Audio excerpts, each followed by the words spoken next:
If you guys have been looking to build a PC, you probably noticed that most of them show you how to download Windows.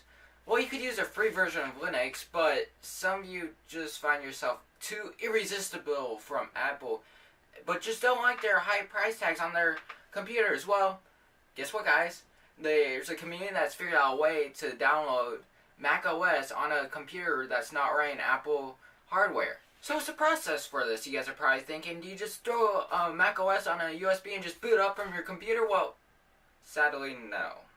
First off, Apple only guarantees that will only work on specific hardware. It works on x86 and x64 systems, assuming the system meets all their requirements. The Hackintosh community has done a pretty good job on finding which parts are compatible with the Mac OS, and they list them. Check out all of the parts you want and you make sure they're all compatible. Next, you're going to need a computer with the latest Mac OS on it. But you can also buy an older version straight from Apple, and it just comes in a disc unless they change it to a USB. But last I know, it was a disc, so you're going to need a old optical drive, or you can find that plugs in through USB. So now you're going to need some software to make a bootable drive. Now the most popular one is Unibeast, and then all you have to do is install it and then click through all the menus and then indicate if your computer has a newer system with a UEFI or older system with a UEFI. You have to tweak some things in your computer before you plug it in. You want to disable VTD, CFG lock, secure boot, I/O serial ports, and even USB 3.0.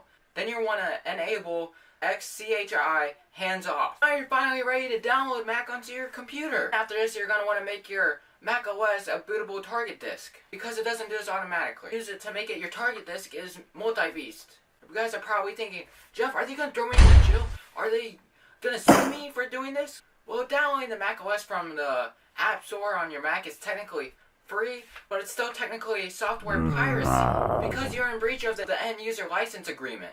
Let's be realistic. The chances of them finding people who make Hackintoshes are very slim. And then also, if anything, they're probably just going to ban you from the App Store, but there's probably ways around that. But I should have mentioned, they did sue a company in 2009 for making Hackintoshes and selling them with Mac OS on it, so don't sell it with Mac OS on it. Clean the drive if you're going to sell it. Put a copy of Windows or Linux on it if you want to sell with operating system. Also, before I end this video, I want you guys to know that I'm doing a QA on Twitter, so go down in the description below. Follow me on Twitter and ask me a question. I tweeted and I pinned the tweet, so once you go there, you can see it will be the first tweet. And thank you guys so much for watching. You guys know what to do. Smash that like button. And also, if you're new to this channel, hit subscribe. Hit that bell notification so you can see when I upload my next videos. Upload Monday, Wednesday, and Saturday. And hopefully I'll catch you guys in the next one.